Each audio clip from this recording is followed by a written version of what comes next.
नमस्कार, सगरमाथा टेलिभिजनको प्रस्तुति कार्यक्रम प्रश्न समयमा यहाँलाई स्वागत छ। म सुनिल दाहाल। नेपाल बार एसोसिएसनको आगामी निर्वाचन चैत 19 गते हुँदैछ। निर्वाचनको माहौल आफू अनुकूल बनाउन विभिन्न समूहबाट चुनावी प्रतिस्पर्धामा गरेकाहरू दौडधुप गरिरहेका छन् र चैत 19 गतेको लागि तय भएको मितिमा सबै आफ्नो पक्षमा मत पनि मागिरहेका छन्। करिब 19,000 छन् देशभर वकिलहरू, तर करिब 9,000ले मतदान गर्छन्। 9,000ले कसलाई मतदान गर्छन्, किन गर्छन् र केका लागि गर्छन्? आज हामी यसको उत्तर खोज्नेछौँ। नेपाल बार एसोसिएसन वकिलहरूको साझा सङ्गठन हो, न्यायको अन्तिम विश्वास पनि हो। तर यहाँ राजनीतिक रङ किन पस्ने गर्छ, राजनीतिमा किन ओतप्रोत हुने गर्छ र किन यो आरोप सधैँ लागिरहन्छ? आज हामी विशेष गरी यिनै विषयवस्तुमा बढी केन्द्रित रहेर र एजेन्डामा केन्द्रित रहेर कुराकानी गर्दैछौँ। आजको यस छलफलमा मसँग सहभागी हुनुहुन्छ अध्यक्षका प्रत्याशी वरिष्ठ अधिवक्ता विष्णुमणि अधिकारी। यहाँलाई स्वागत छ। नमस्कार, धन्यवाद। त्यसैगरी आजको यस छलफलमा मसँग सहभागी हुनुहुन्छ अध्यक्षका अर्का प्रत्याशी वरिष्ठ अधिवक्ता गोपाल कृष्ण घिमिरे। यहाँलाई स्वागत छ। त्यसैगरी आजको यस छलफलमा मसँग अर्को अतिथि हुनुहुन्छ अध्यक्षका प्रत्याशी अधिवक्ता पृथ्वीनाथ राई। यहाँलाई स्वागत छ। नमस्कार। यहाँ तिनैजनालाई पुनः स्वागत छ। कार्यक्रम सुरुवात गर्छु म अधिकारीज्यूबाट यो कार्यक्रम प्रारम्भ गर्छु। चैत 19 गते तपाईहरू निर्वाचित हुने दिन र मतदान हुने दिन र करिब 9,000ले मतदान गर्ने सङ्ख्या छ। तपाईहरुलाई कानुन व्यवसायीलाई तपाईहरु तीनजना मध्ये म तपाईबाट सुरुवात गर्छु। तपाईलाई किन मतदान गर्ने, केको लागि गर्ने र गरिसकेपछि के हुन्छ? मेरो प्रश्न यहीँबाट, छलफल यहीँबाट। धन्यवाद सुनिलजी। वास्तवमा मलाई किन मतदान गर्ने भन्दा हामी विभिन्न प्रतिबद्धता र दृष्टिकोणहरू जुन पेशागत प्रकृतिकाहरू छन्, ती प्रतिबद्धता र दृष्टिकोणहरू हाम्रा पेशागत प्रकृतिका छन् र नेपालको संविधानको प्रस्तावनाले यो लोकतान्त्रिक मूल्य मान्यता हुँदै समाजवादतर्फ उन्मुख हाम्रो चाहिँ परिकल्पना, त्यो शासन व्यवस्थाको परिकल्पना गरेकोमा हामी एउटा प्रगतिशील सोचका व्यक्तिहरू हौँ र हाम्रा यी विभिन्न प्रतिबद्धताहरूमा न्यायपालिका शुद्धिकरणको अभियान, भ्रष्टाचार विकृति विसङ्गति रहित न्यायपालिका, भ्रष्टाचार मुक्त न्यायपालिका, स्वच्छ निष्पक्ष र उत्तरदायी न्यायपालिका, यी हाम्रा एजेन्डा हुन् र यसको निम्ति हामी स्पेसल्ली न्यायालय सुधार विशेष योजना हामीले प्रेजेन्टेसन गरेका छौँ। हाम्रो प्रतिबद्धतामा न्यायालय सुधार विशेष सम्मेलनको आयोजना गर्नेछौँ। अनि त्यस्तै कानुन व्यवसायभित्रको पनि अनियमितताको बार काउन्सिलको भूमिकालाई नेपाल बारले सहयोग गरेर प्रभावकारी बनाउँदै वास्तवमा कानुन व्यवसायभित्रको शुद्धताको पनि हामीले नारा लिएका छौँ। त्यसका साथसाथै कानुन व्यवसायीहरूको जुन पेसामा रहनुभएका कानुन व्यवसायी हुनुहुन्छ, उहाँहरूको पेसागत एउटा कार्यक्षेत्र विस्तारका कुराहरू पनि WTOमा नेपाल प्रवेश गरेको छ। विश्व भूमण्डलीकरणको अवस्था छ, ग्लोबल भिलेज जस्तो छ। यो वास्तवमा ट्रेड एन्ड कमर्सको सेक्टरमा इन्टरडिपेन्डेन्सी बढेको छ। यस्तो अवस्थामा कानुन व्यवसायीको क्षमता वृद्धि हुनु जरुरी छ। त्यसैले कानुन व्यवसायीको क्षमता वृद्धिका कुराहरू, कार्यक्षेत्र विस्तारका कुराहरू, अनि त्यसपछि नवप्रवेशी कानुन व्यवसायीहरूलाई पेसा प्रवेश पूर्वको तालिमका कुराहरू जब बार काउन्सिलबाट पास गर्नुहुन्छ, अनि त्यसपछि उहाँहरूलाई पेसामा टिकाउनको निम्ति नेपाल बार एसोसिएसनको संस्थागत प्रयासमा उहाँहरूलाई पेसामा स्थापित गर्ने सवालहरू इत्यादि सवालका साथसाथै legal literacy programme, legal pro bono service, pro bono भन्ने कानुनी सहायता सम्बन्धी अवधारणा इत्यादि कुराहरूलाई हामीले इन्ट्रोड्युस गरेका छौँ। यी बाहेक अरू पनि कुराहरू छन्। यहाँको अर्को तपाईसँग अर्को प्रश्न रूपमा म तपाईहरुसँग छलफल गर्नेछु। बार एजेन्डाहरू एकै मिनेट। नेपाल बार एसोसिएसनको यो निर्वाचनको विषयमा म समग्र प्याकेजमै चिरफार गर्ने प्रयास गर्नेछु। अब आउँछु घिमिरेज्यू, तपाईलाई चाहिँ किन मतदान गर्ने, केको लागि गर्ने र मतदान गरिसकेपछि के हुन्छ? म तीनवटा विषय भन्छु तपाईलाई। ल भन्नुस्। प्रारम्भिक रूपमा प्रारम्भिक रूपमा के हो भने नेपाल बार एसोसिएसनमा हाम्रो उपस्थिति अहिले एउटा संयोजनबाट भएको छ। हामीले उम्मेदवारी जुन दियौँ त्यो एउटा कस्तो संयोजन भने हाम्रो नाम बृहत लोकतान्त्रिक प्रगतिशील समावेशी पेशागत कानुन व्यवसायी समूह हो। यसको नामबाट एकदम प्रष्ट के छ भने हामी सबै विचार आबद्ध पेशागत सङ्गठनहरू कानुन व्यवसायभित्र रहेका पेशागत सङ्गठनहरूलाई गोलबद्ध गरेर निर्वाचनमा छौँ। यो वास्तवमा नेपाल बार एसोसिएसन यस्तै हुने गर्दछ सुनले। यो कस्तो छ भने नेपाल बार एसोसिएसन भनेको एउटै विचार राख्नु अपराध होइन। विचारको विषयमा तपाईसँग आउँछु म अहिले मुद्दाको विषयमा मुद्दाको कुरा गर्दैछु म तपाईँलाई म मुद्दामै जोड्दैछु। त्यसैले हाम्रो नाम जस्तै हामी के चाहन्छौँ भन्दाखेरि हामीले बेसिकल्ली गर्नुपर्ने के हो भने अहिलेको सबभन्दा ठुलो मुद्दा भनेको हाम्रो जुडिसियरीसँग जोडिएको छ। पक्कै पनि जुडिसियरीको शुद्धिकरणसँग जोडिएको छ। जुडिसियरीमा भएका विकृति विसङ्गति भ्रष्टाचारयुक्त अवस्थाबाट जुडिसियरीलाई भ्रष्टाचार मुक्त गर्नुपर्ने र जुडिसियरीमा भएका बिचौलियागिरी त्यसलाई चाहिँ माननीय न्यायाधीश हरिकृष्ण कार्की र माननीय न्यायाधीश प्रकाश राउत सहितको सर्वोच्च विषयमा आउँछु। तपाईँको अहिलेको घोषणापत्रको संक्षिप्त एजेन्डा प्रस्तुत गर्नुहोस्, त्यसपछि क्रमिक रूपमा एजेन्डा के हो भने हामी एउटा स्वतन्त्र न्यायपालिकाको पक्षमा छौँ। स्वतन्त्र न्यायपालिकाको पक्षमा हुँदै गर्दाखेरि हामी त्यसको लागि एउटा हाम्रो कार्ययोजना छ, हामी त्यो प्रस्तुत गर्नेछौँ भने अर्को एउटा महत्त्वपूर्ण कुरा गर्नुहोस् त। त्यो महत्त्वपूर्ण कुरा के हो भने राष्ट्रलाई पर्दाखेरि यो अहिले कस्तो भयो भने हामी नेपाल पोल स्थापित गर्न सकिराखेका छैनौँ। तपाईँले हेर्नुभयो, तपाईँहरूले बहस पनि चलाउनु भयो। अहिले कहिले हामी इन्डियन पोल, कहिले चाइनिज पोल र कहिले अमेरिकन पोल जस्ता कुराहरू गरिराख्छौँ। त्यो के कारणले भएको छ भने हामीसँग नेपाल पोल छैन, नेपालको आफ्नै पोल हुनुपर्छ भन्ने हो। र नेपाल बार एसोसिएसन यस्तो एउटा संस्था हो जुन संस्थाले जहिले पनि राष्ट्रियताको मुद्दामा जहिले पनि के हुनुपर्दछ त भन्दाखेरि नेपालको हितका लागि लडिराख्नुपर्छ। हामी त्यो मुद्दा उठाउनेछौँ।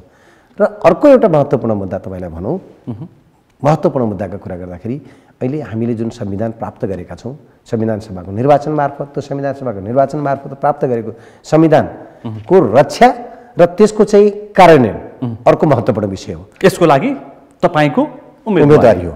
राईज्यू, तपाईँ चाहिँ स्वतन्त्र विचार समूहबाट उम्मेदवारी दिनुभएको छ। तपाईँलाई चाहिँ मत किन दिने? 9,000 करिब 9,000 मतदाताले र दिइसकेपछि के पाउँछन् उनीहरूले?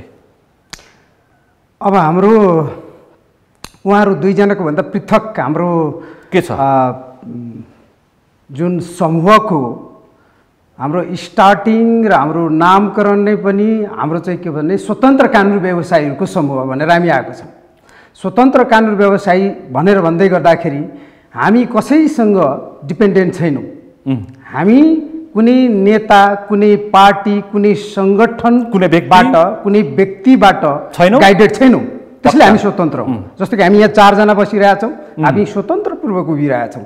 त्यसलाई हामी स्वतन्त्रपूर्वक हामीले चाहिँ विचार दिन सक्छौँ। तर हाम्रो अघि पछि कसैले काने खुसी गर्न सुरु गर्यो अथवा कसैले केही भन्न सुरु गर्यो भने हामीले बोल्ने बोली भनेको त्यो काने खुसी अथवा त्यो हाम्रो पछाडिबाट जे कुरा हामीलाई गाइड गरिन्छ त्यही अनुसार हाम्रो चाहिँ आउँछ। त्यो भएको हुनाले हामीले स्वतन्त्र कानुन व्यवसायीको समूह भनेर देशभरि रहेका कानुन व्यवसायीहरूलाई, देशभरि रहेका स्वतन्त्र कानुन व्यवसायीहरूको चाहिँ जुन आचरणलाई, प्रतिबद्धतालाई हामीले प्रतिनिधित्व गरेका छौँ। र उहाँहरूले त आचरणलाई जस्तै यस नर्म्स एन्ड भ्यालु, कानुन व्यवसायीहरू भनेको चाहिँ हाम्रो एउटा इथिकल भ्यालु छ, हाम्रो एउटा प्रोफेसनल भ्यालु छ। भनेपछि उहाँहरू पोलिटिकली गाइडेड हुनुभयो। उहाँले के भन्नुभयो भने देशको लागि, राष्ट्रियताको लागि अहिले संविधानको चाहिँ प्रस्तावनाको कुरा गर्दै गर्दा राष्ट्रिय स्वतन्त्रता, स्वाधीनता, भौगोलिक अखण्डता, यी राष्ट्रिय स्वतन्त्रता र स्वाभिमानलाई हैन सम्मान गर्दै अक्षुण्ण राख्दै भनेर भन्दै गर्दा हामीले चाहिँ एमसीसी जस्तो एक्सप्लानेटरी नोट लेखेर चाहिँ हामीले युक्रेनको विरोध समर्थन गर्न भ्याउ। देशलाई हामीले चाहिँ समर्थन गर्यौँ, देशको पक्षमा कसरी बोल्यौँ। त्यसले गर्दाखेरि हामी स्वतन्त्र भएनौँ, हामीले नेताको बोली बोल्यौँ, हामीले पार्टीको बोल्यौँ। दल र पार्टीबाट माथि उठ्नुपर्छ र उठेर एउटा स्वतन्त्र कानुन व्यवसायीले देश तपाईको राष्ट्रको लागि आशय बुझे दलगतभन्दा बाहिर छु भनेर तपाईले भन्न खोजे हैन? अधिकारज्यू, तपाईँ एमालेको भातृ संगठन जस्तो बनेर चुनावी प्रतिस्पर्धामा आएको हो? वास्तवमा डाक्टर, इन्जिनियर, कलाकार अनि यहाँहरू जस्तो पत्रकार सबैको राजनीतिक आस्था र चिन्तन हुन्छ, आबद्धता हुन्छ।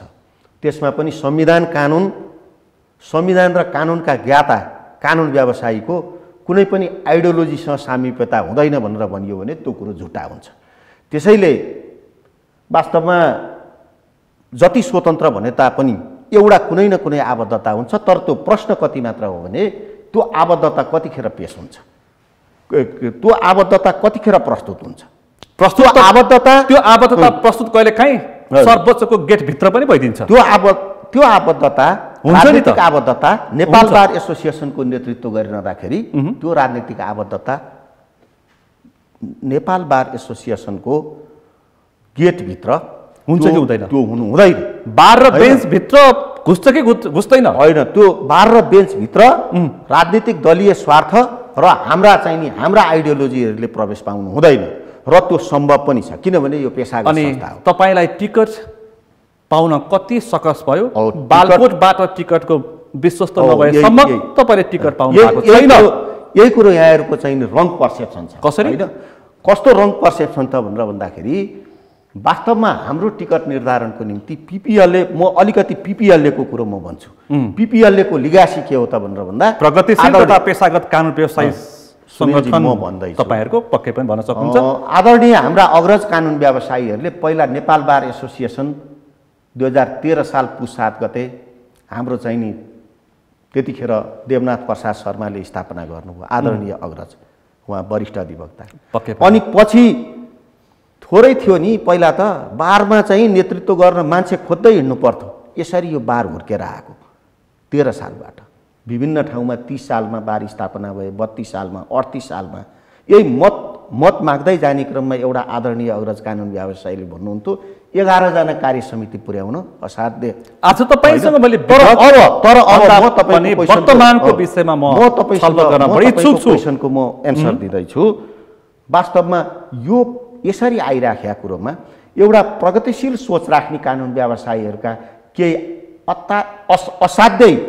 असाध्यै आदरणीय व्यक्ति होइन, त्यस्ता अग्रजहरूले वास्तवमा नेपाल बारको उम्मेदवारीको निर्धारण गरिदिनुहुन्थ्यो। त्यो प्रगतिशील समूहमा पनि थियो, प्रजातन्त्रवादी समूहमा पनि थियो। तर पछि म भन्छु, लेट मी क्लियर फर्स्ट होइन। अनि त्यसपछि उहाँहरूले त्यो परम्परा धानेकोमा त्यही कानुन व्यवसायीहरूको समूहको बीचमा मैले अघि नै संविधानको प्रस्तावना भने नि, प्रगतिशील समाजवादको सोच राख्ने र पेशागत सोच राख्ने कानुन व्यवसायी समूहको बीचमा पिपिएललेको जन्म भयो र पिपिएलले उम्मेदवारी निर्धारण गर्न थाल्यो र जहाँसम्म मेरो हकमा कुरो छ इच्छापत्र सङ्कलन भयो, कानुन व्यवसायी मात्रै बस्नुभयो। अनि त्यसपछि त्यो इच्छापत्रमा मेरो हकमा जो प्रत्याशीमा हुनुहुन्थ्यो सबैले चाहिँ नि यसपालि विष्णुमणि अधिकारीलाई अगाडि बढाउने भनेर समर्थन गर्नुभयो। त्यसैले कानुन व्यवसायी बीचबाट एमालेका अध्यक्ष केपी शर्मा ओलीले बालकोटबाट टिको लगाएर तपाईलाई यो कुरो दहीको सगुन खाएर पठाएको हो कि होइन? यो कुरो होइन। तपाईको पक्का हो, म 100% पक्का हो, जसले पनि पत्याउनुहुन्छ। नेपाली जनताले कम थाहा होला उहाँलाई को अध्यक्षको उम्मेदवार हुँदैछ भन्नेसम्म पनि उहाँलाई थाहा छैन, जबकि उम्मेदवार भइसकेपछि उहाँलाई थाहा भयो। म आउँछु घिमिरेज्यू, तपाईँ चाहिँ शेरबहादुर देउवा, पुष्पकमल दाहाल प्रचण्ड, माधव कुमार नेपाल र उपेन्द्र यादवको प्रतिनिधित्व गर्नुहुन्छ होइन? महागठबन्धन। म एउटा कुरो तपाईँलाई भनौँ, ल भन्नुहोस्। मैले सुरुमा उठाउन खोजेको थिएँ, तपाईँले पछि आउला भन्नुभयो, प्रश्न गर्छु। ल भन्नु, प्रश्न पार्न सक्नुहुन्छ। राजनीतिक विचारका लागि हामीले नेपाल बार एसोसिएसनले पनि आन्दोलन लडेको हो, तपाईँलाई थाहा छ। हामी सबैले लडेका हौँ, तपाईँले पनि लड्नु भएको लडेको हो, नेपाली जनताले पनि लडेको हो। अब रहेको कुरा के भने यो 46 र 62-63 को आन्दोलनमा मुख्य भूमिका छ। नेपाल बार दलीय व्यवस्थालाई स्थापित गर्यो र त्यसले 2-4 वटा नयाँ कुरा पनि एउटा प्रश्न गर्छु, त्यसपछि तपाईँ जवाफ दिन सक्नुहुन्छ। सडकमा स्वीकार छौँ, बार र बेन्चमा स्वीकार दिनु, मेरो प्रश्न यहाँनिर हो। निश्चय पनि म तपाईँलाई यही कुरा भन्न खोज्दैछु हो। यहाँनिर प्रश्न के हो भने विवेक हो के ठुलो कुरा सुनिलजी। विवेक, तपाईँले विवेक प्रयोग गर्न सक्नु भने विचार त छ नि। मेरो विचार छ, म एउटा पार्टीको चुनाव चिन्हमा भोटिङ गर्छु होइन र? तर भोटिङ गर्ने भनेको के हो भने हामीले विवेक प्रयोग गरेर नेपाल बार एसोसिएसनका 4 वटा उद्देश्य छन् के हामीले भुलेको छैन। लोकतन्त्र, विधिको शासन, मानव अधिकार र स्वतन्त्र न्यायपालिका, यो चारवटा उद्देश्य हो। यो उद्देश्यलाई जुन अग्रजहरूले राखिदिनु भयो, यो धरोहर हो। यी चारवटा कुरालाई हामीले भुलेका छैनौँ। त्यसैले गर्दाखेरि यो विवेक प्रयोग गरेर भित्र पस्ने हो के, त्यो विचारको पगरीलाई बाहिरै छोडेर हामी भित्र प्रवेश गरिसकेपछि हामीले यो भन्नु पाइँदैन। तपाईँले जोडेर भन्नुभयो नि अहिले नेताहरूको नाम जोडेर, यस्तो होइन। वैचारिक पेशागत सङ्गठनहरू छन्। सुन्नुहोस्, हामीसँग वैचारिक पेशागत सङ्गठनहरू छन्। ती वैचारिक पेशागत प्रतिनिधित्व तपाईँले गर्नुहुन्छ, उहाँले पनि गर्नुहुन्छ, उहाँले पनि गर्नुहुन्छ, डिएलए, आरपिएलए, डिएलए, आरपिएलए, यो के अरे यो एफएलए, यी सबै संस्थाहरू छन्। यी संस्थाहरूको संयोजन गरेर बनेको मैले भने नि वैचारिक पेशागत सङ्गठनहरू। अब म तपाईँलाई अर्को कुरा के भनौँ भने, तीमा पेशागत सङ्गठनहरूका व्यक्तिहरू बारमा गइसकेपछि, बार भनेको त सबै कानुन व्यवसायहरूको साझा सङ्गठन हो, साझा समाज हो, छाता सङ्गठन हो, छाता सङ्गठन हो। त्यो भनेको के हो भन्दाखेरि कानुन व्यवसायी आफैमा एउटा सामाजिक अभियन्ता भनिन्छ। उसले विवेक प्रयोग गर्न सक्दछ। किन भनिन्छ त भन्दाखेरि ऊ सामाजिक अभियन्ता भएका कारणले गर्दाखेरि विचार मारेर आइज भने होइन क्या, विचारलाई नेपाल बार एसोसिएसनमा गइसकेपछि सामूहिकतामा परिणत गरेर विचारलाई त्यो न्याय दिँदाखेरि खल्तीमा राख्थे भनेकै हो, तर कहिलेकाहीँ नभने जस्तो देखिन्छ। होइन हो, विचार खल्तीमा राख र विवेक प्रयोग गर, न्यायिक मन प्रयोग गर। जस्तो न्यायाधीश बन्छौ भने पनि न्यायिक मन प्रयोग गर। होइन बार कर्मी बन्न चाहन्छौ, जस्तो हामी बारमा चुनाव लडिराखेका छौँ, बार कर्मी बन्न चाहनुहुन्छ भने तपाईँले सामूहिक रूपमा मुलुकका समस्या उठाउनुहोस्, संविधानका समस्या उठाउनुहोस्, संविधानमा भएका समस्या उठाउनुहोस्, अनि त्यसपछि न्यायपालिकामा भएका विकृतिको विषयमा या न्यायपालिकाले राम्रो गर्ने विषयमा उठाउनुहोस्। न्यायपालिकाको छवि उज्याउनको लागि जे काम गर्नुपर्छ ती कुरा उठाउनुहोस्। बारमा गएपछि हामीले गर्ने कुरा त्यो हो। हामीमा त्यति हेक्का छ सुनिलजी, त्यसका कारणले गर्दाखेरि हामी चुनाव लडिराखेका छौँ। यति हेक्का हुँदै पनि किन हामी समाचार यो व्यक्तिले यसरी बारको अध्यक्षका प्रत्याशीलाई चयन गरे, पार्टी अध्यक्षको बैठक बसेर भनेर समाचार बनाउन? मलाई त यदि भन्नुहुन्छ भने, मलाई त भन्नुहुन्छ 15 जनाको सेलेक्सन कमिटी थियो आदरणीय अग्रजहरूको, त्यो 15 जनाको सेलेक्सन कमिटीले मलाई टिकट दियो, म चुनावमा आएँ। प्रतिस्पर्धामा थुप्रै साथीहरू हुनुहुन्थ्यो, एउटा लोकतान्त्रिक प्रक्रियाबाट। तर भन्नेले के भन्छन् भन्दाखेरि बारको इलेक्सनमा झन्डा मात्रै देखिँदैन, यो त हल्ला हो नि, सबै देखिन्छ। यो त हल्ला हो नि सुन्नुजी, यो हल्लाको पछाडि लाग्नुहुन्छ र तथ्य खोज्नुहोस् न। निर्णय भएको छ, निर्णय भएको छ नि। बालकोटमा छलफल भएको छ, बालुवाटारमा छलफल त भएको छ नि त। मलाई थाहा छैन त्यो कुरा, बालुवाटारमा छलफल भएको के भयो मलाई थाहा छैन। तर मलाई टिकट दिँदाखेरि जुन वरिष्ठ अधिवक्ता महादेव यादवको अध्यक्षताको समिति थियो नि, त्यो समितिले टिकट दिएको, निर्णय गरेको छ। हामीलाई बाइनोट सहितको निर्णय भनियो, तपाईँ अब फर्म भर्नुहोस् भनेपछि मैले नोमिनेसन गरेको छु। हाम्रो त्यसपछि हो तपाईँले भन्नुभयो नि गठबन्धन, म संयोजन भन्छु। संयोजन भएको छ, महागठबन्धन, तपाईँको महागठबन्धन तपाईँको लागि तपाईँलाई त्यो मन लाग्छ तर एमालेको निकटको उम्मेदवारको प्रत्याशीको प्रतिस्पर्धी तपाईँ प्रतिस्पर्धा भन्न मिल्छ, भन्न मिल्छ। एमाले भनेर त उहाँलाई जे भन्नु होला, मलाई या काङ्ग्रेस भन्नु होला, त्यस्तो होइन। मैले के भन्न खोजेको भने हामी वैचारिक पेशागत सङ्गठनहरूमा छौँ, हुनुपर्छ, त्यो छौँ हुनुपर्छ भन्नेमा हामीले भुलेका छैनौँ। होइन नि, यो 30 यो वरिष्ठ अधिवक्ता सर्वोच्च अदालतले त्यसै दिएको हो र सुनिलजी। हामीलाई 30 वर्ष वकालतमा नागिसकेपछि एउटा उसको छवि अनुभव, उसले सोसियल, उसले सामाजिक गरेको योगदान नमान्ने पक्कै पनि होइन, निश्चय पनि। तर कहिले हामी हेक्का गर्छौँ, हामी हेक्का गर्छौँ, हामीलाई हेक्का छ। स्थायी प्रश्न हुन्छ सधैँभरि, जब इलेक्सन आउँछ, बारको निर्वाचन आउँछ, स्थायी प्रश्न गर्नै पर्छ, त्यस्तै देखिन्छ। अब हामी फेरि बारमा चुनाव लडिन्जेल मात्रै यो त्यसपछि जय 20 पछि होइन, 20 पछि होइन, 20 पछि हामी समग्रमा बार हौँ, हामी समग्रमा कानुन व्यवसाय हौँ। तर हामीले के हेक्का राख्नुपर्छ भने यदि हामीले त्यो हेक्का राखेनौँ भने त यो बार नै रहँदैन, नेपाल बार एसोसिएसन नै रहँदैन, यसको मौलिकता नै रहँदैन। म तपाईँ चाहिँ अलिक फरक मत राख्नुहुन्छ होइन? तपाईँलाई पनि उम्मेदवार चाहिँ फेरि निलम्बित प्रधान न्यायाधीश चोलेन्द्र शमशेर राणाको मान्छे समूह भनेर भनिरहेछन् हो। यो सरासर कस्तो भने यो जुन हार्ने मानसिकताबाट उहाँहरू जो गुज्रिरहनु भएको छ र त्यो प्रकारले एउटा फरक अभिमत राख्दैमा एउटा कतातिर चाहिँ लगेर त्यो व्यक्तिलाई दोषारोपण गर्दाखेरि सजिलो हुन्छ, त्यतातिर लगेर दोषारोपण गर्दाखेरि आफूलाई फाइदा हुन्छ, त्यो तरिकाले आएको यो अभिव्यक्ति हो।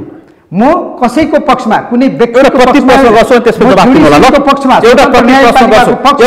संविधान र संविधानवादको पक्षमा, त्यसले गर्दाखेरि म एउटा कानुनको विद्यार्थी र कानुनको शिक्षक भएको हुनाले जसरी म शिक्षक भएर कक्षामा जाँदै गर्दाखेरि म कुनै वाद प्रतिवाद अथवा कुनै पनि राजनीतिक सङ्गठन अथवा कुनै पनि प्रकारको विचारबाट म अभिप्रेरित भएर त्यहाँनिर म ती सबै कुराहरूबाट माथि रहेर आफूलाई बिर्सेर एउटा शिक्षकको रूपमा प्रस्तुत हुन्छु। म कानुनको विधान प्रश्न गर्छु राईजी, तपाईँलाई एउटा प्रति प्रश्न गर्छु, त्यसै तपाईँले जवाफ दिन सक्नुहुन्छ।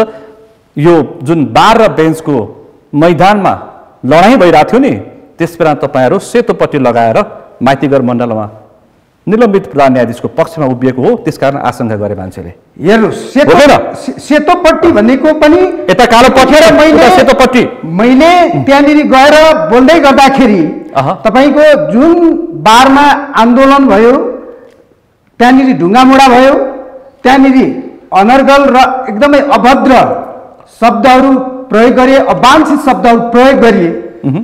सर्वोच्च अदालत भनेको न्याय क्षेत्र, शान्तिको क्षेत्र, सर्वोच्च न्यायालय भनेको चाहिँ कानुनको संविधानको व्याख्या गर्ने अन्तिम निकाय हो। त्यो क्षेत्रमा त्यस्तो खालको अनर्गल र अभद्र व्यवहार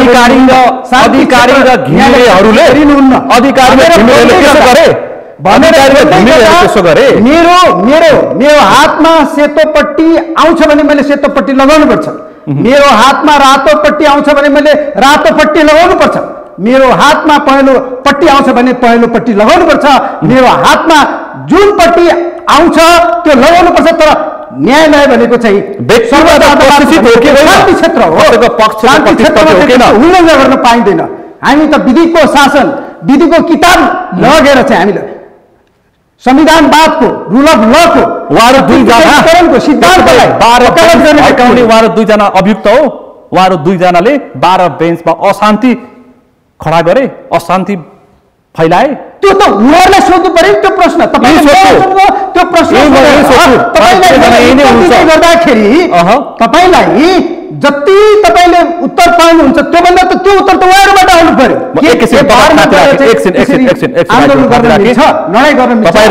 तपाईँहरू बार बेन्चलाई भड्काउने तपाईँहरू हो। तपाईँको उत्तर यसरी दिन्छु। कसरी दिनुहुन्छ? कसरी उत्तर दिन्छु भने बार एसोसिएसन जहिले पनि वाचडगको रूपमा रहन्छ। यो पहरेदारी संस्था हो। यो जहिले पनि स्वच्छ, सक्षम, स्वतन्त्र, भ्रष्टाचार मुक्त न्यायपालिका, विकृति विसङ्गति रहित न्यायपालिकाको पक्षमा उभिनुपर्छ र उभिन्छ। वास्तवमा प्रधान न्यायाधीशका गतिविधिहरू अति विवादास्पद भइसकेपछि नेपाल बार एसोसिएसनले पत्र पठाएपछि नेपाल बार एसोसिएसनले आन्दोलनको घोषणा गर्यो। त्यो आन्दोलनमा सहभागी हुने नहुने विषयमा विभिन्न अन्योलताका बीच विभिन्न बार इकाइ, देशैभरका बार इकाइहरूले वास्तवमा आन्दोलनमा अभूतपूर्व सहभागिता देखाए। हामी पनि आन्दोलनमा गयौँ। आन्दोलनमा कालोपट्टि बाँध्ने, कालोपट्टि बाँधेर शान्तिपूर्ण तवरले आफ्ना विचारहरू राख्ने, अनि त्यसपछि शान्तिपूर्ण तवरले धरना लगायतका कार्यक्रम गर्ने कुरो काहीँ उल्लङ्घन हुन्छ? त्यो त स्वतन्त्र रूपमा आफ्नो विचार र अभिव्यक्तिको स्वतन्त्रताको। तर मान्छेले के भने भन्दाखेरि बार बेन्चको जब चोसो मोसो मिलेन, त्यसकारण बाहरका केही सीमित व्यक्तिहरूले आन्दोलन उस्काए। यो तपाईँहरूमाथि लागेको 9 महिनाको तपाईँहरूको आन्दोलनमा यही नै आरोप लाग्यो। नेपाल बार एसोसिएसनका पदाधिकारीहरूलाई के आरोप लागेको छ त्यो उहाँहरूलाई सोध्नुहोस्। तर हामीलाई पछि तपाईँहरू पनि हुनुहुन्थ्यो। हो, हामी अब वास्तवमा नेतृत्व लिन भनेर यो निर्वाचनको प्रतिस्पर्धामा हामी हिँडिराखेका छौँ। तर वास्तवमा के त भनेर भन्दाखेरि यो विषयवस्तुलाई अतिरञ्जित गरिएको हुनसक्छ। यदि त्यसो हुँदो हो त स्वतन्त्र समूह भनेर पृथ्वीनाथ राईजीहरूको समूह मात्र सधैँ र सग्लो हुने, अनि देशभरका सारा इकाइहरू, सारा चाहिँ नि यो बार एसोसिएसन, अलमोस्ट बार एसोसिएसनहरू आन्दोलनमा आइरहेका छन्। नेपाल बार छाता सङ्गठन हो नि त। वास्तवमा प्रधान न्यायाधीश जुडिसियरीको चिफ भएर कार्यपालिकामा आफ्नो चाहिँ नेपाल बारको इतिहासमै यति धेरै विवादको बीचमा तपाईहरु चुनावी प्रतिस्पर्धामा हुनुहुन्छ। जुडिसियरीको चिफले शक्ति पृथकीकरणको सिद्धान्त अनुसार न्यायपालिका कार्यपालिका व्यवस्थापिका अलग अलग, जब जुडिसियरीको चिफले नै कार्यपालिकामा हिस्सा खोजेपछि मन्त्रीमण्डलमा जब अनि त्यसपछि चाहिँ नि त्यहाँ इम्प्लिमेन्टेसन गर्छु भनेको अटोमेसन प्रणाली पटक पटकमा इम्प्लिमेन्टेसन नभएपछि अनि त्यसपछि बारले ध्यान आउँछु तपाई पठाएर हैन एउटा कुरो चाहिँ मलाई भन्न दिनुस्, पठाएर सुरु भएको यो आन्दोलन बेलैमा प्रधान न्यायाधीशले बुद्धि पुर्याएर राजीनामा दिएर यो आन्दोलनको एउटा उपयुक्त निकास दिन सक्नुहुन्थ्यो, तर उहाँले निकास दिन सक्नु भएन। बेलैमा तपाईहरु कहाँ जानुभयो? पार्टीको नेताको घर दैलोमा पुगेर ए बाबा महाअभियोगको प्रस्ताव दर्ता गराइदेऊ भनेर पार्टीका नेताले पनि कहाँ समयमा ल्याउनु भयो र त्यो पनि उहाँहरूको त एउटा कुरो चाहिँ उहाँको कुरोमा चाहिँ एउटा मैले जवाफ भनिहाल्नुहोस् त, त्यसपछि म घिमिरेज्यूको आउँछु।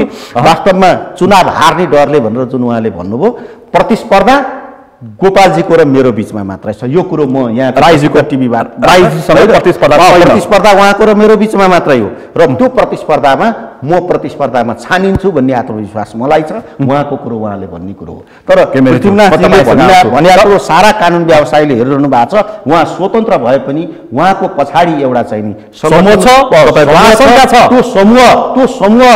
त्यो समूहको पृष्ठपोषण उहाँले गर्नुहुन्छ। त्यसैले स्वतन्त्र भनिरहँदाखेरि हामी त के स्वभावैले एउटा प्रगतिशील लिगासीमा हामी आएको हो। प्रगतिशील समाजवाद हाम्रो चाहिँ संविधानको उद्देश्य हो। अनि पनि भन्ने गर्नुहुन्छ बेन्चलाई जोगाउन हामी बारको चुनावी प्रतिस्पर्धामा आएका हौँ। हाम्रा त आदरणीय बेन्चलाई जोगाउन, बेन्च र बारलाई जोगाउन हामी चुनावी प्रतिस्पर्धामा स्वतन्त्र समूह बनाएर आएका हौँ भनेर उहाँले प्रस्तुत गरिरहनु भएको। उहाँहरूले कसैको इन्ट्रेस्ट सर्भ गर्नुहुन्न भने उहाँहरूको अभियानले सफलता पाओस्। उहाँहरूको अभियान इन्ट्रेस्ट उहाँहरूले सर्भ गर्न बिस्तारै आउनेछ। पक्कै पनि पर्दाफास पक्कै हुन्छ। तथ्य र सत्य के हो ल भन्न सक्नुहुन्छ? सुनिलजी, म तपाईँलाई के भनौँ भने पहिलो कुरा त हामीले कुनै आरोप उहाँलाई लगाएको छैन। पृथ्वीनारायण राईजीलाई त कुनै आरोप लगाएकै छैन। अब तपाईँले सोधेको प्रश्न हो, उहाँले हामीतिर फर्केर जुन लक्षित गर्नुभयो त्यो उहाँले जान्ने कुरा हो। हामी उहाँलाई कुनै आरोप लगाउँदैनौँ। एउटा कुरा त केही कुरा विष्णुमणिजीले क्लियर गर्नुभएको छ। वास्तवमा प्रतिस्पर्धा उहाँ र मेरै बिचमा छ, हाम्रै समूहको बिचमा छ प्रतिस्पर्धा। यो कुरा सत्य हो। अब रहेको कुरा के, यहाँले जुन बार आन्दोलन बीपीएलए र हैन अहिलेको चाहिँ प्रतिस्पर्धा छ, अहिलेको संयोजन हो। अहिलेको संयोजन लोकतान्त्रिक प्रगतिशील समावेशी बुझ्छन् मान्छेहरूले। यो संयोजनकै बिचमा प्रतिस्पर्धा निश्चय पनि मान्छे। अब म तपाईँलाई एउटा कुरा के भनौँ भने यो वास्तवमा बार आन्दोलनको जुन कुरा छ नि, यतिका दिन 109 दिनसम्म हामी बार आन्दोलनमा थियौँ। मैले किन यो प्रश्न उठाइरहेको छु भन्दाखेरि नेपालको बार इतिहासमा अत्यन्तै कठिन समयमा तपाईँहरू चुनावी प्रतिस्पर्धा मैदानमा अत्यन्तै कठिन यो इतिहास हो तपाईँहरूको लागि। म तपाईँलाई के भनौँ भने हेर्नुहोस्, हामीसँग कुन एउटा विशिष्ट परिस्थिति छ भने यो बार आन्दोलन स्थगित मात्रै भएको हो। स्थगित के मानेमा म तपाईँलाई भन्नुहोस् त। जस्तो भ्रष्टाचारको विरोधी आन्दोलन चल्यो, कसले गलत भन्छ? कसले गलत भन्न सक्छ? स्वतन्त्र कानुन व्यवसायी हो भने त्यो व्यक्तिले बारको यो आन्दोलन जसले भ्रष्टाचारको विरोध गरेको छ, विसङ्गतिको विरोध गरेको छ, विकृतिको विरोध गरेको छ र अदालतमा भएको बिचौलियागिरीको विरोध गरेको छ भने त्यसको विरोधमा उत्रिने कस्तो व्यक्ति होला? कोही पनि विरोधमा उत्रिनु हुँदैन, उत्रिन सक्दैन। बार आन्दोलन त्यसैलाई भएको। म उहाँतिर लक्षित गर्दिनँ। माइती घर मण्डलामा सेतो त्यो विषयमा म जान चाहन्न को माइती घर मण्डलमा थियो। तर प्रश्न के हो भने देशभरिका कानुन व्यवसायी यो भ्रष्टाचार विरोधी आन्दोलनको साथमा छन्। म तपाईँलाई भन्छु, हामीसँग त्यो लिगेसी जोडिएको छ। हामीसँग त्यो लिगेसी जोडिएको छ र हामी आगामी दिनमा हामीले नेतृत्व प्राप्त गर्न सक्यौँ भने त्यसको लजिकल एन्ड खोल्न चाहन्छु।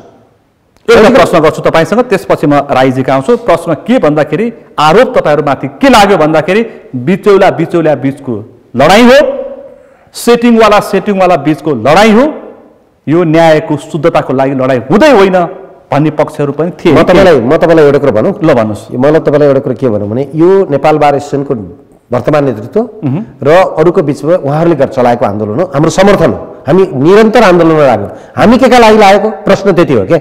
वर्तमान नेतृत्वमा प्रश्नको जवाफ आयो। मैले म तपाईँलाई आफ्नो कुरा गर्छु। हामीले आफ्नो कुरा गर्ने हो।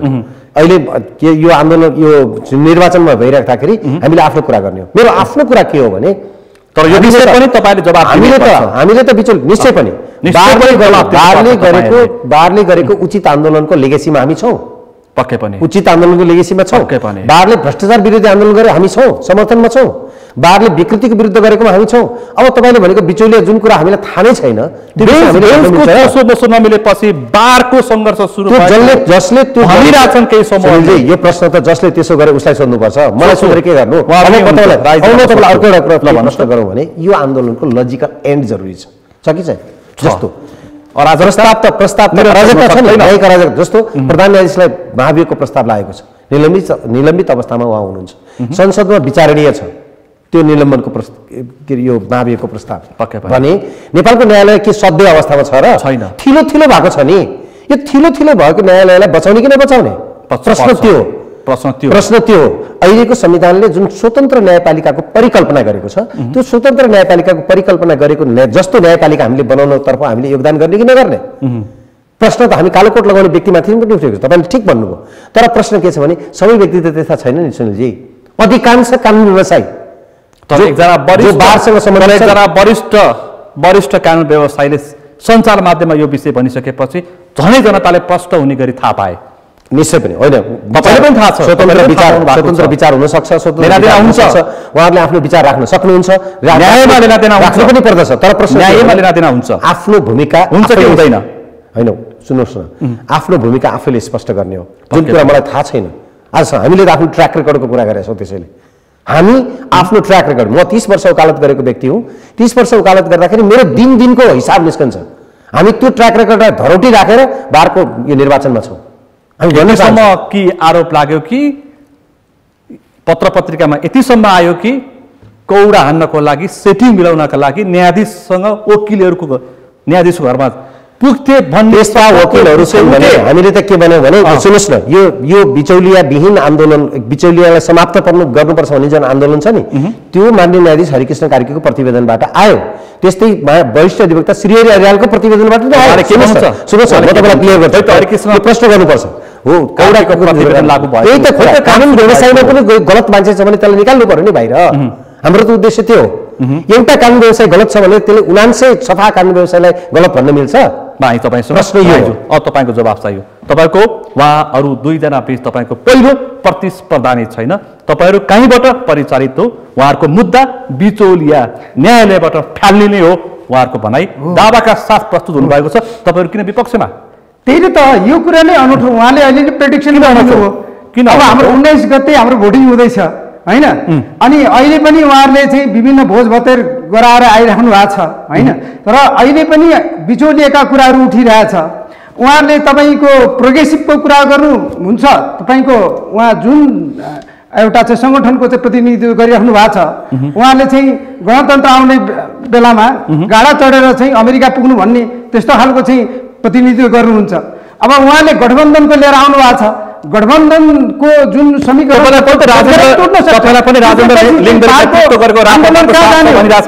ठेगान छैन। तपाईँलाई पनि राजेन्द्र लिङ्गदेनले नेतृत्व गरेको राप्रपाको शास्त्र भनिरहेछन्। त्यही त फेरि अब यहाँ राजेन्द्र लिङ्गदेन आयो, अघि चोलेन्द्र शमशेर जबराको कुरा आयो, यसपछि फेरि विप्लवको आउँदा अब यी कुराहरू त आइरहेको छ। यो किन आइरहेको छ त? किन आइरहेको पछाडि मेरो प्रश्न रहस्य भनेको चाहिँ उहाँहरूको चाहिँ हारको एउटा चाहिँ मानसिकताको उपज हो भन्छु है। उहाँले जुन चाहिँ यो कुरा भन्नुभएको छ, यो त बिचौलियाले पनि यति साह्रो चाहिँ ग्यारेन्टीको साथ भन्दै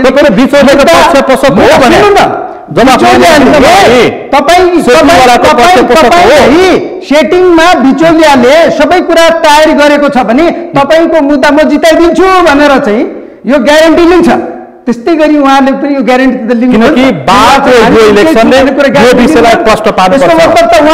यति महत्त्वपूर्ण छ। उहाँको पछाडि त यो बिचौलियाको भन्दा पनि बहुत पावरफुल शक्तिहरू लागेको छ होइन। मलाई त अब कुनै यो या त्यो मान्यमा भनियो भने त उहाँहरूको पक्षमा त देश लागिरहेको रहेछ, सारा किसिमको चाहिँ शक्ति पछाडि लागिरहेको छ। किनभने स्वतन्त्र कानुन व्यवसायीहरूको त कुनै हैसियतै छैन।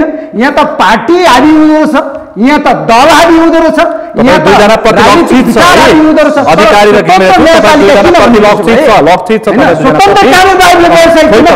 स्वतन्त्र कानुन व्यवसायी तपाईँहरू होइन, वरिष्ठ अधिवक्ताको के तपाईँहरू बिल्ला हेर्नुहुन्छ? एउटा कुरा प्रश्न भन्नुहोस् छोटो रूपमा त्यो कुरा राख्नुभयो।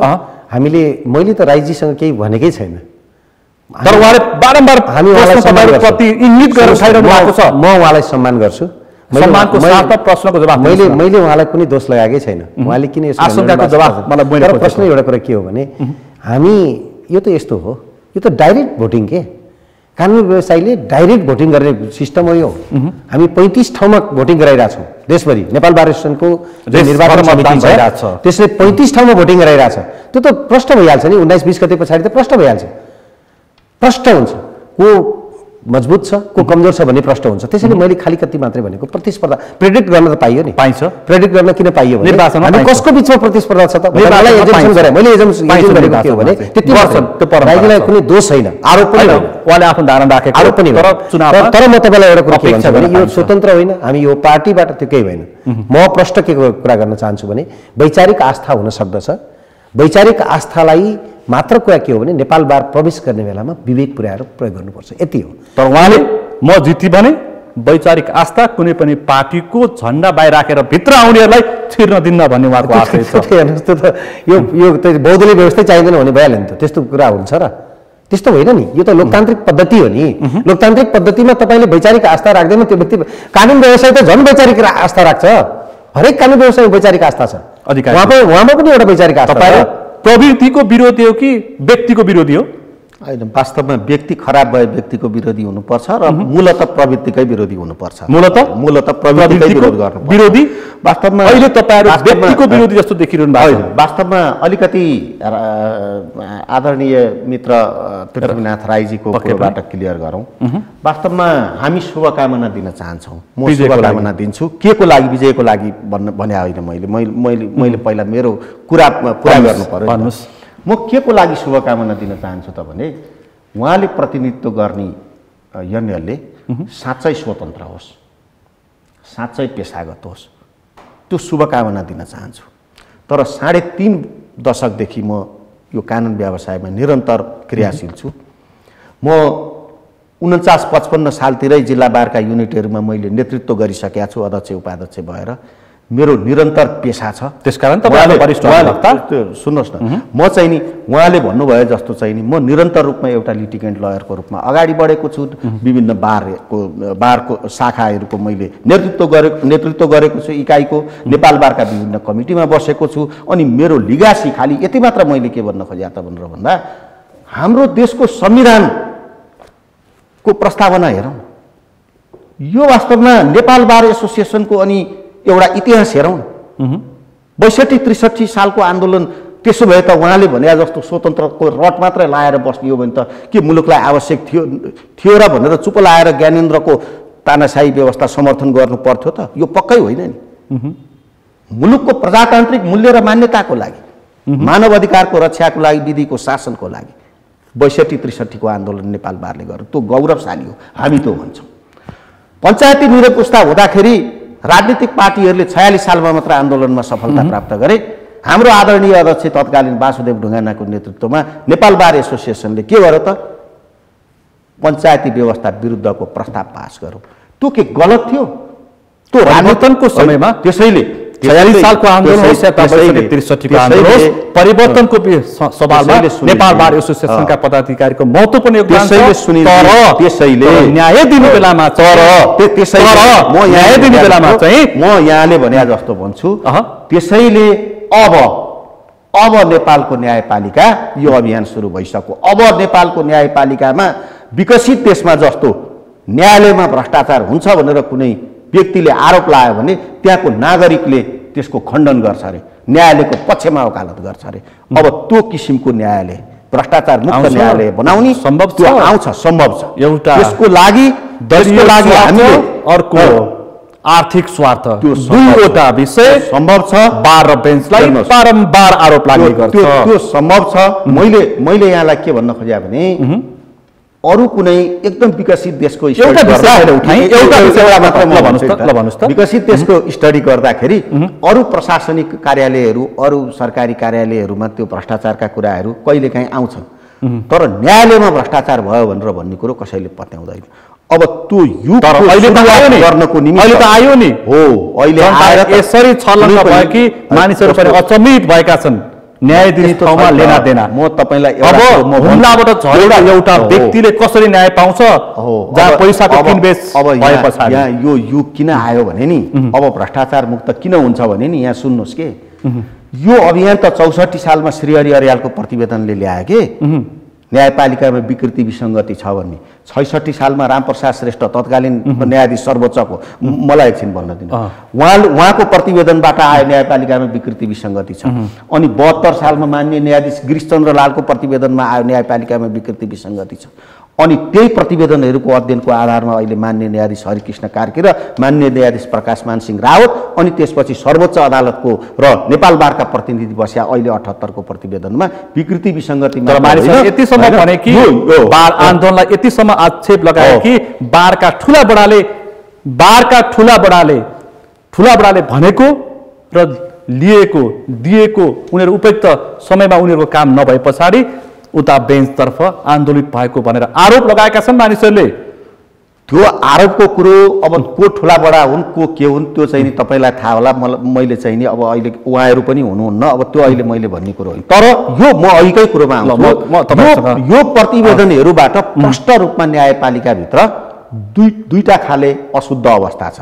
एउटा आएको न्यायिक विचलन, अर्को न्यायिक विचलन तथा फाँटमा हुने विचलन, अनि त्यसपछि बारतिर पनि कानुन व्यवसायतिर चाहिँ आएको विचलन होइन, आचरणको आचरण। अब यो कुरो आइसकेपछि अब हामीले मेचीदेखि महाकालीसम्म अघि एउटा कुरो पनि मैले भन्नुपर्ने हुन्छ।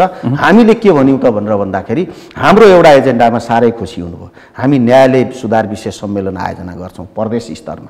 त्यो कर्मकाण्डी प्रकृतिको हुने छैन, यही एजेन्डामा हुने। त्यो एजेन्डामा हाम्रो आदरणीय मित्र राईले पनि वास्तवमा तपाईँ सुन्दै गर्नुहोस् होला। तपाईँसँग आउँछु म एउटा मात्र यसलाई कम्प्लिट गर्न नपाउँदा चाहिँ अलि ठिक ल भन्नुहोस् त। त्यसपछि चाहिँ नि अनि त्यसपछि त्यहाँबाट प्राप्त पृष्ठपोषणको साथीहरूको विचारको आधारमा कस्तो खालको आन्दोलनको मोडालिटी कस्तो प्रभावकारी हुन सक्छ, न्याय परिषदका संरचनाहरू परिवर्तन गर्नुपर्ने छ कि छैन, उच्च स्तरीय न्यायिक अनुशासन आयोगसम्मको अवस्था छ कि छैन इत्यादि। अब व्यवस्थित रूपले एउटा चाहिँ नि अभियान भन्नुहोस् यसलाई, एउटा अभियान सुरु भयो कि न्यायपालिका भ्रष्टाचार मुक्त हुने अभियान सुरु भयो। अपेक्षा गरौँ, धेरै कार्यान्वयनको पक्षमा गरौँ, अहिले मात्र अपेक्षा गरौँ। आशा चाहिँ सुनिलजी त्यसले 1 वर्षपछि बोलाउनु पनि आउँछु होइन, 1 वर्षपछि बोलाउनुहोस्। हाम्रो टिम चाहिँ प्रतिस्पर्धामा छानियो भनेदेखि बार आन्दोलनको निष्कर्ष तपाईहरु नेतृत्वमा आइसके पछाडि पनि दिनुपर्छ। हाम्रो टिम प्रतिस्पर्धामा छानियो भने घिमिरेज्यू मैले भने व्यक्तिकी प्रवृत्ति विरुद्ध लडाई हो तपाईहरुको। यस्तो हो, तर व्यक्ति र प्रवृत्ति व्यक्ति प्रवृत्ति विरुद्धको लडाईमा व्यक्ति चाहिँ एउटा प्रोसेसमा आउने गोटी मात्रै हो। एकदम प्रष्ट रूपमा भन्न चाहन्छु, कुनै पनि व्यक्ति प्रवृत्ति विरुद्धको लडाईमा तर नेतृत्व व्यक्तिले गर्छ निश्चय पनि। मैले भनिहालेँ त्यो एउटा गोटी हो, त्यसलाई समाप्त गर्नुपर्छ। गलत प्रवृत्तिकोमा कुनै व्यक्ति चाहिँ यदि चाहिँ आडे भन्छ नि त्यसमा चेक्न आउँछ भने त्यो व्यक्ति जान्छ। एउटा मैले हाम्रो देशमा प्रधान न्यायाधीशको निवासमा राजनीतिक दलका नेता कार्यकर्ता बसेर न्यायाधीश निर्माण मैले तपाईलाई त्यसै कारण के भन्दैछु भने नेपाल बार एसोसिएसनले जुन आन्दोलन सञ्चालन गर्यो नि त्यसका थुप्रै ग्रिभेन्सेसहरू पनि देखिए, थुप्रै त्यसका प्रस एन्ड कन्स भन्छ नि दुवै साइड देखिए। हामीले यो निर्वाचन परिचालनको क्रममा हामी देशभरि गयौँ नि, के पायौँ भने स्थानीय बारहरूको के रहेछ त बेमती भन्दाखेरि उहाँहरूसँग प्रत्यक्ष नसोधिएको भन्ने जस्ता कुराहरू सामान्य कुराहरू देखिए। अनरसिप लिन नपाएको कुरा जस्तो देखियो कि विरोध छैन। त्यसैले मैले तपाईँलाई के भने यो टर्निङ पोइन्ट हो, हिस्ट्रीकै टर्निङ पोइन्ट। म तपाईँलाई भनौँ न्यायपालिका यति धेरै विवादित कहिले भएको छैन इतिहासमै पहिलोचोटि। यही बेलामा हामी इलेक्टेड भएर जान खोज्दैछौँ। तपाईँहरू प्रतिस्पर्धामा छौँ। यसको निष्कर्ष तपाईँको काम हामीले निकाल्नुपर्छ र यो टर्निङ पोइन्ट हो। मैले तपाईँलाई भने यो टर्निङ पोइन्ट भएको कारणले के हुन्छ त भन्दाखेरि हेर्नुहोस् यी तमाम प्रतिवेदनहरू छन् नि, जुन प्रतिवेदनले न्यायपालिकामा विकृति छ, विसङ्गति छ, भ्रष्टाचार छ, बिचौलियाहरू छ्यापछ्याप्ती छन् भनेर भनियो नि, यसको त लजिकल एन्ड चाहियो। यो लजिकल एन्ड कसरी निकाल्ने त भन्दाखेरि हामीले चाहिँ हाम्रो घोषणापत्रमा के भनेको छौँ भने एउटा चाहिँ कस्तो न्यायिक आयोग चाहियो त भन्दाखेरि यो जोसँग चाहिँ पावर छ, उच्च स्तरीय एउटा न्यायिक आयोगको परिकल्पना हामीले गरेका छौँ। त्यो उच्च स्तरीय न्यायिक आयोग मार्फत हामीले के गर्नुपर्छ त भन्दाखेरि यो न्यायिक सुधारको बाटो सञ्चालन गर्नुपर्छ। कसरी गर्ने त्यसको प्रश्न छ। यसो गर्दाखेरि हामी त बाहिर जनतामा जाने त होइन, आवश्यक पर्दाखेरि जनतालाई खालि सुसूचित गराउने मात्रै हो। कानुन व्यवसायको यो छाता सङ्गठनले गर्ने के हो भन्दाखेरि हामी स्थानीय बारहरू छन् नेपालभरि छरिएका करिब 90वटा बार युनिट छन् हामीसँग स्थानीय बार। त्यो बार युनिट लिडर दलीय स्वार्थको कारणले गर्दाखेरि बरु पञ्चायत कालमा वीरेन्द्रले कान्छुभाइ धीरेन्द्रलाई कारबाही गरेका थिए, तर अहिले कारबाही हुन सक्दैन। कुनै समय भरत गुरुङको काण्डमा कारबाही भएको थियो, तर यति धेरै क्वेसन उठेपछि सुन्नुहोस् न, यति धेरै क्वेसन उठेपछि कोही पनि त्यो कुराबाट बच्न सक्दैन। अब कोही दलीय स्वार्थबाट कोही पनि हेर्नुहोस् यसपल्ट करले समात्यो 10,000 कानुन व्यवसायी करको दायरामा आयो। यसपटकको भोटर लिस्टमा किन थोरै भयो भन्ने पनि कुनै समय अख्तियारले छापा मार्दाखेरि के भएको थियो हालत? हेर्नु, सबै कुराको जवाफ तपाईँले यहीँ सोध्नुभयो भने मैले दिन नसक्ने अवस्था होला। तर म तपाईँलाई एउटा कुरा प्रश्न के गर्छु भने 10,000 कानुन व्यवसाय आज करको दायरामा छन् 20,000मा। अब अरू बाँकी थोरै कर भनेको जसले कमायो त्यसले तिर्ने हो। तर म तपाईँलाई के प्रश्न पार्छु भने कि हामी वास्तवमा त्यो कुराबाट छलेर भागेका छैनौँ। कानुन व्यवसाय बिस्तारै दायरामा पनि मिल्दैन, आउँदैछ। एकातिर हामी आफ्नोतिर पनि क्लिनअप गर्न चाहन्छौँ, हामी पनि एउटा मर्यादित पेसा चाहन्छौँ निश्चय पनि। त्यो मर्यादित पेसाका साथसाथै हामी यो हाम्रो जुन आस्थाको धरोहर छ नि न्यायपालिका, हाम्रो त आस्थाको धरोहर हो न्यायपालिका। अन्तिम लोकतन्त्रको कसी लाग्ने ठाउँ भनिन्छ। लोकतन्त्रको कस्तो छ मुलुकमा लोकतन्त्र भनेर हेर्दाखेरि सबैको अपेक्षा पनि न्यायपालिकामा हेर्नुपर्छ। सबैको अपेक्षा पनि त्यही हो। अब त आन्दोलन सुरु भइसक्यो त। सुनिलजी, तर तपाईँकै बारको प्राङ्गणमा वकिल कालो कोटे कुस्ती खेल्छ। अहिले काहीँ प्रोसेस गर्दाखेरि त्यस्तो केही भएको होला, त्यो गलत हो। त्यस्ता क्रियाकलाप हुन्। सुन्नुहोस् न, त्यो क्रियाकलाप गलत क्रियाकलाप हो। गलतलाई गलत भन्नुपर्छ। त्यस्तो कुरा अब हुन दिने छैन। एउटा निर्वाचित भएपछि हुन्छ कि हुँदैन? मैले त्यसमा सवाल उठाएको। हामी निर्वाचित भएपछि त्यस्ता क्रियाकलाप हुँदैनन्। एक अर्को कुरा मैले तपाईँलाई सामान्य 2जना वकिलहरू लडाइँ लडे पनि आम नागरिकले सबैको कालो कोटेलाई म तपाईँलाई 2जना व्यक्ति लडे, तर त्यो के भयो? त्यो युट्युबमा आयो, त्यो भिडियोमा आयो, जसका कारणले कस्तो रहेछ आम वकिल यस्तै रहेछन् कि भनेर। त्यस्तो होइन। यो बडा मुस्किलले हेर्नुहोस्, धेरै लामो हिस्ट्रीले नेपालको कानुन व्यवसाय क्षेत्रलाई यहाँसम्म ल्याएको छ। हामीसँग सुन्दैमा टाउको झुकाउने अग्रजहरू हुनुहुन्छ। आदरणीय केशव प्रसाद भण्डारी 96 वर्षको उमेरमा अहिले पनि बार आन्दोलन लडिराख्नु भएको छ। के का लागि उहाँले यो लडिराखेको भन्दाखेरि त्यही न्यायपालिकाको शुद्धताको लागि त हो नि। मुलुकको एउटा अंग। त्यसैले मैले भने नि, हेर्नुहोस्, आन्दोलन भयो, राजनीतिक परिवर्तन भयो, संविधान आयो, व्यवस्थापिका संसदको एउटा अवस्था छ। अब यो राज्यको तेस्रो अंग, महत्त्वपूर्ण अंग जुन जुडिसियल। अर्को प्रश्न पनि रोचक प्रश्नमा जोडिदिन्छु। कुनै समय अन्तर्घात भयो भनेर डिएलएले वरिष्ठ अधिवक्तालाई पनि कारबाही गरेको थियो होइन? अब यस्तो छ, आँट गर्नुपर्छ। आँट गर्दाखेरि धेरै कुरा हुन सक्दछ। अब त्यता अहिले त्यो प्रसङ्ग यो प्रसङ्ग जोडेको मात्रै हो। खालि एउटा मात्र प्रश्न के म तपाईँलाई प्रश्न गर्न चाहन्छु भन्नु होला भने कि वास्तवमा फेरि अन्तर्घात हुन्छ कि हुन्न भन्ने मेरो आशय हो है। फेरि अन्तर्घात छैन अहिले एकदम मेरो जहाँसम्म मेरो उम्मेदवारीको प्रश्न छ, यसमा कुनै मेरो उम्मेदवारी पछि त सबै खुसी हुनुहुन्छ। तपाईँ त अन्तर्घात किन गर्नु? तपाईँ त एकलौटी लड्नु भएको। अन्तर्घातको त हामी कहाँ त अब हामी सग्लो छौँ, एकमना छौँ। आज पनि हामीले भव्य सभ्य कार्यक्रम सम्पन्न गर्यौँ। तर कुनै समय तपाईँको पिपिएलएमा पनि अन्तर्घात भएर पराजित भएको अवस्था छ। त्यो चाहिँ के हुन्छ? अन्तर्घातको हामी कहाँ कुनै गुन्जाइस नै छैन। पक्का हो? पक्का हो। निर्वाचन हारिसकेपछि त्यस्तो गुनासो सुन्न नपर्छ। मेरो अध्यक्षमा उम्मेदवारी पछि वास्तवमा हाम्रोमा कस्तो छ भने एकातिर अब तपाईँले गठबन्धन भनिरहनु भएको छ, म संयोजन भनिरहेको छु। म चाहिँ महागठबन्धन। हाम्रोमा जुन संयोजन छ नि, यो जुन हामीले डिफरेन्ट मैले भनिसकेँ, यो संयोजन भएको छ। उहाँले मलाई किन प्रश्न गरिरहेको छु भन्दाखेरि बारको इलेक्सनले स्थानीय तहको निर्वाचनको प्रति झल्को दिन्छ भनिरहेको छ नि नेताहरूले। त्यो होइन, त्यो त भनिरहेछन् त नि। हामीलाई जे पनि भन्न दिनुहोस्, सबै कुरा हामीले जिम्मा लिने भन्ने पनि कुरा हुँदैन। तर बारको यो तयारी गरेर बस्नुहोस्, अन्तर्घातको कुनै प्रश्न छैन। मेरो उम्मेदवारी पछि चाहिँ सबैको एउटा हर्षोल्लास साथ एकदम समझदारी। अन्तर्घात हुन्छ कि हुँदैन भनेर चुनावको गठबन्धनमा देखा पर्छ भनिरहेछ नेताहरूले। त्यसकारण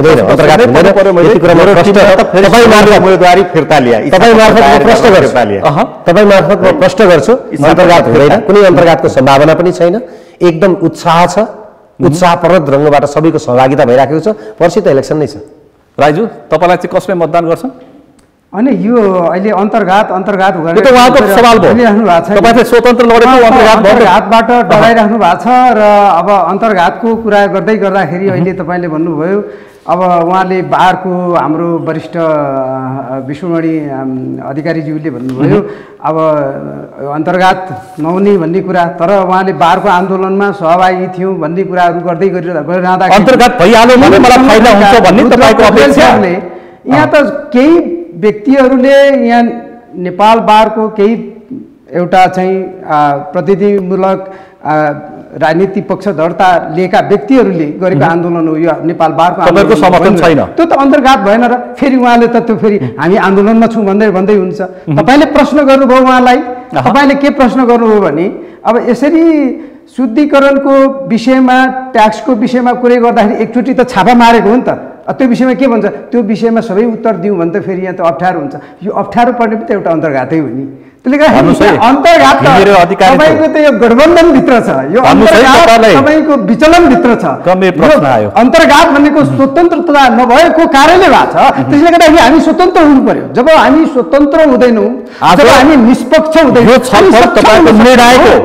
आज स्वतन्त्र हुनु पर्यो निर्णायकको सक्षम हुनु पर्यो यही विषयमा साथी राख्न मतदान गर्छन् अनि न्यायको आँखाले जे देखिन्छ त्यही गर्नु पर्यो देशबाट उठेर सभालाई साथी राख्ने सुनिन्छ Ganesh justice is always blind folded हामी चाहिँ त्यो ब्लाइन्ड फोल्डेडनेसको जुन कुरा गर्छौँ नि आँखामा पट्टी बाँधेको कुरा गर्छौँ स्वतन्त्र उम्मेदवारलाई तपाईको स्वतन्त्र उम्मेदवारलाई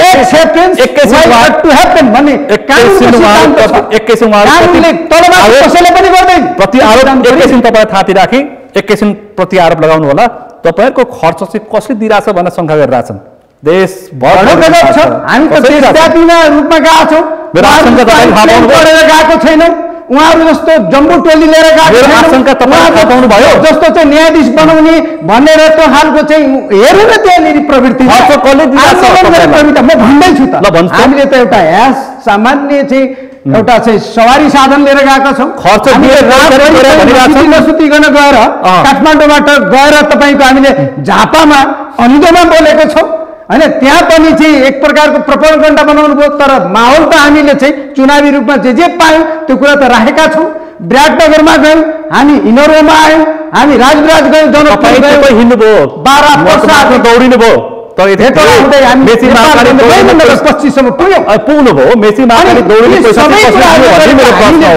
जवाफ आएन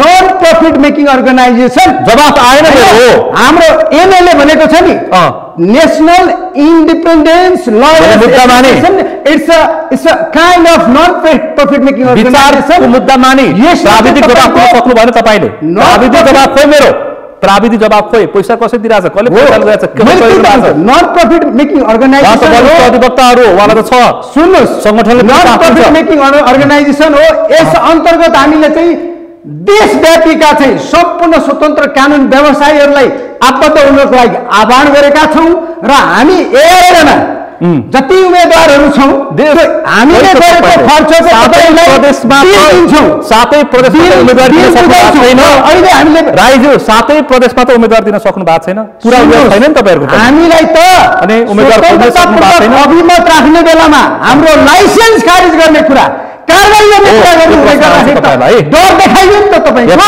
अनि जो लाइसेन्स सुन्नुस् आतंकित बनाइरहनु भएको छ सुन्नुस् लाइसेन्स खारिज गर्ने कुरा सर्टिफिकेट खारिज गर्ने कुराको बावजुद पनि 11 जना सदस्यहरू जो हामी छौँ हामी त्यो सदस्यहरू भनेको जित्न सक्ने हैन लाइसेन्स खारिज गरे पनि सर्टिफिकेट खारिज गरे पनि एउटा निर्भीक भएर अगाडि बढ्न सक्ने त्यस्तो व्यक्तिहरूलाई हामीले चाहिँ लिएर गएका छौँ त्यस्तो व्यक्तिहरूलाई हामी ठुला आपत्त संगठनहरूले प्रतिबन्ध लगाउन खोजेको हो एकछिन हामी कुरा गरौँ भन्नुस् यो हेर्नुस् राईजीले के भनिरहनु भएको छ त्यो उहाँले जान्ने कुरा हो तर म तपाईँलाई प्रश्न के गरौँ भने तपाईँले अघि फेरि संगठनले खर्च दिन्छ भन्नुभयो नि हामी जो निर्वाचनमा छौँ 25 जना हामीले आफ्नो खर्च आफै उठाएका छौँ आफै त्यसमा म पनि यही बेला हाम्रो पनि त्यही मैले बोलेकोमा त समर्थन गर्नु मैले त्यही भने 11 जनाले अहिले 1 लाख पुरा 11 लाख हाम्रो त 2-3 लाख भन्दा पनि बढी खर्च भएको छैन सामान्य छ उहाँको लाइसेन्स प्रति उहाँले आक्रोश व्यक्त गरेको धेरै भइसक्यो जवाफ दिनुहोस् के हो वास्तविकता खोइ अब मलाई थाहा छैन उहाँको लाइसेन्स कसले खाइरहेको भने उहाँले बोल्नु भएको भिडियो रेकर्डहरू छ हैन we can produce those video तपाईहरु तिनै जना कुरा गरिएको छ विपक्षमा उनीहरूलाई कारबाही गरिन्छ भनेर यो यस्तो कुरा गर्ने राष्ट्रिय सम्मेलन भर्खरकै राष्ट्रिय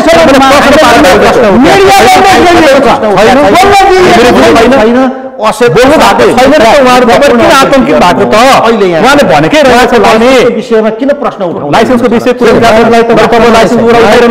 स्वतन्त्र उहाँले त्यो भन्नुभएको छ त्यो चाहिँ उहाँले व्हिप जारी गर्नुभएको छ त्यो उहाँहरूले चाहिँ त्यहाँनिर चाहिँ धेरै कुराहरूमा अगाडि आइरहेको छ।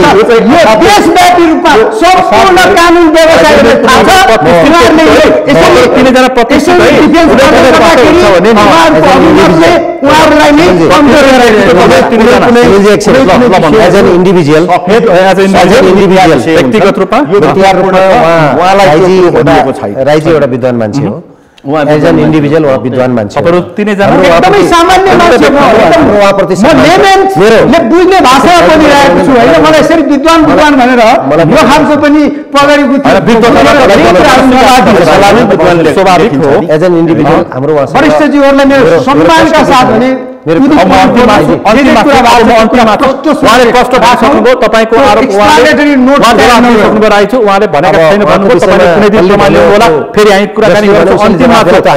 छु म तपाईँ तिनजना एकैवटा प्रश्न सोधेर म टुङ्ग्याउँछु।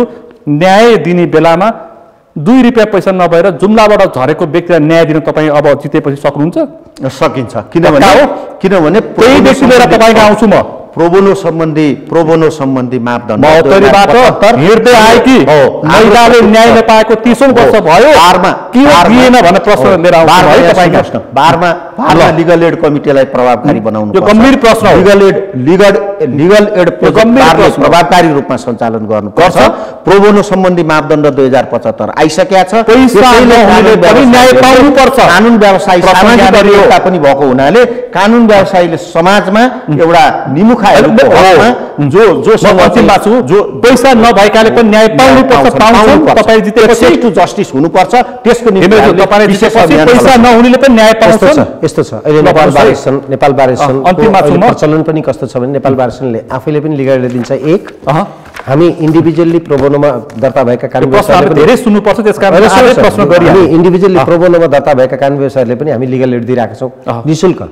2 तेस्रो अदालतले आफै पनि वैधानिक वकिल राखेको छ। 3 अहिले कस्तो अवस्था छ भने कुनै पनि पैसा भएन भनेर कुनै पनि व्यक्ति न्याय पाउने मार्गबाट वञ्चित हुन सक्दैन र नेपाल बार एसोसिएसन ग्यारेन्टी गर्छ। तपाईहरु जितेपछि त्यो ग्यारेन्टी गर्नुहुन्छ तपाईँ जितेपछि।